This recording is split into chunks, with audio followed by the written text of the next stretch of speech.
Well, hello out there. Been having a heck of a time. I can't get my computer to take my videos, so I guess I'll try direct capture. I'm looking at the New York Times. I guess I need to put it up here. The New York Times, Friday, May the 16th, 2008. The article that has caught my eye has to do with Blackwater impunity. It's hard for me to believe that in the United States of America, we, the American public, stand by while we have an occupying force in a hostile country, Iraq, and another one over in Afghanistan. And the force is so weak. You know, when I was in Korea, if we had a dignitary come over, it was the military that protected the dignitary. Evidently, Mr. Bush and his administration feel, and I suspect very correctly, that our military is so weak that they cannot protect the wheels. You know, after all, we can't have a dignitary killed over there. We're going to leave the killing of our people to the little guys. They do the killing and they get killed. The writer says, after guards from the Blackwater worldwide group protecting a State Department convoy killed at least 17 Iraqis in a hail of bullets last September, we, I don't know just who the writer is, but I'm among the we, hoped the Bush administration would rethink the folly of relying on mercenaries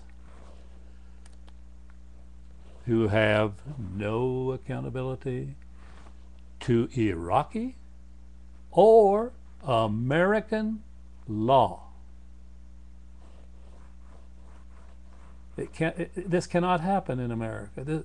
No administration, no honest administration would even contemplate such a thing, let alone do it. It can't happen. It is happening.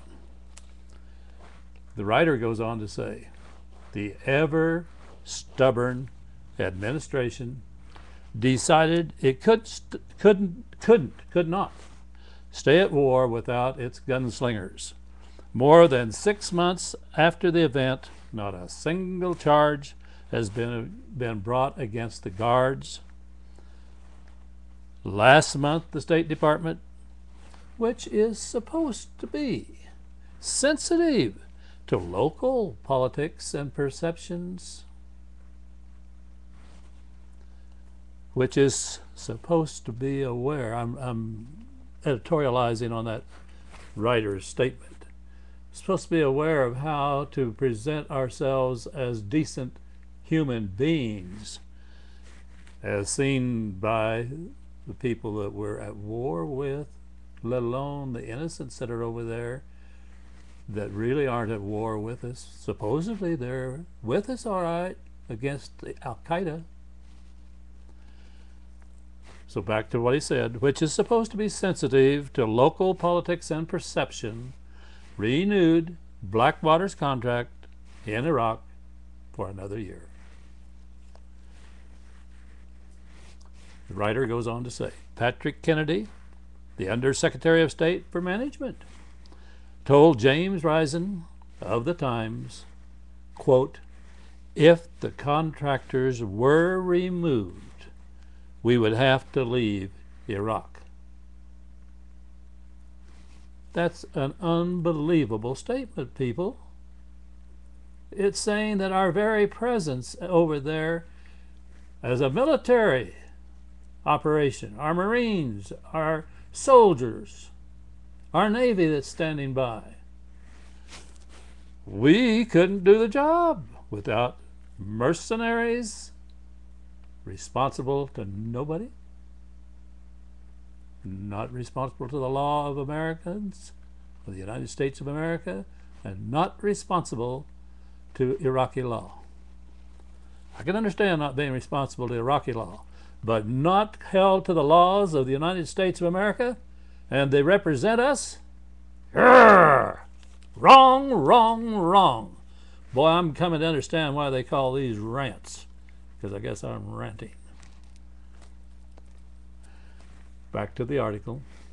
That the United States is so dependent on 30,000 or so private guards to plug the holes in the undermanned military force underscores once again how badly this administration has mismanaged the occupation of Iraq and why the United States must begin an orderly withdrawal as soon as possible. You know, last month I met a young Marine's wife and her mother and her grandmother. I was much more interested in talking to the Marine's wife about how his tour had been, or tours. I think she said he'd been over there twice, but that he is now out of the Marines. I said, well, what was his reaction? She said he was just saddened by what we're doing over there. But she said at the same time, he's considering filling out the application to join Blackwater. I said, he can't be in favor of that if he was saddened by what he saw over there, what we're doing over there. She said, that's true, but he needs the money. We need the money. He wants to get some of the big bucks. Think about it, folks. Mostly the poor, mostly the middle class, mostly the military families are over there fighting for us.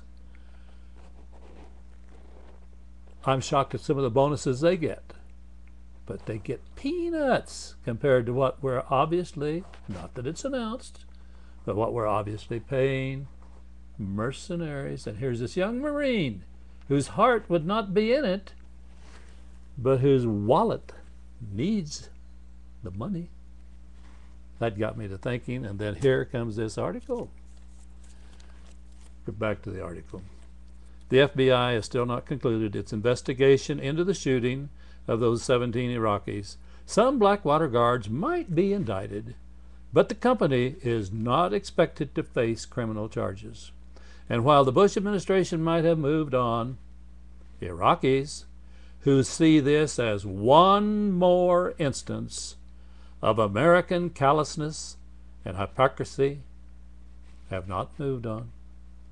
Would we if the shoe was on the other foot? No. Last October, the House passed a bill that would ensure that contractors working for the American government in conflict zones were liable for prosecution under American criminal law. It would also deploy special FBI units to combat zones to investigate contractor crimes regularly. The bill, opposed by the White House, is stalled in the Senate. This month, a Senate panel unanimously passed a bill that would bar private contractors from performing what are essentially government tasks in combat zones, which could bar the use of Blackwater guards. The writer finishes by saying, these bills should become law. American credibility cannot afford anything less.